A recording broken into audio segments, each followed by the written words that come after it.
બીજા દાતા સત્સંગી આગળ આવે અને અમને સાથ આપે, અને અમને સાથ તમે આપશો તો અમે તમારા માટે કંઈક કરી શકીશું કે જે આજે આ લોકોએ કર્યું છે સત્સંગ મંડળ માટે.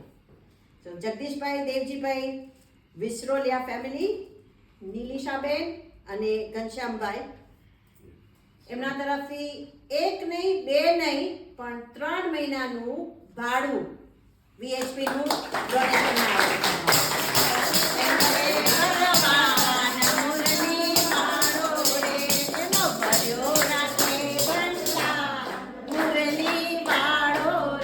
Thank you so much. અને બીજા કોઈને નામ લખાવી તો લખાવી લેજો. ફૂલ લઈને ફૂલની પાક. પણ એવું નથી કે તમે આગળ આવો ને તમે દાન કરો તો જ. તમે અહીંયા આવીને હાજરી આપો અને ભજન ગાઓ, એ પણ એક જાતનું દાન જ છે, ડોનેશન જ છે.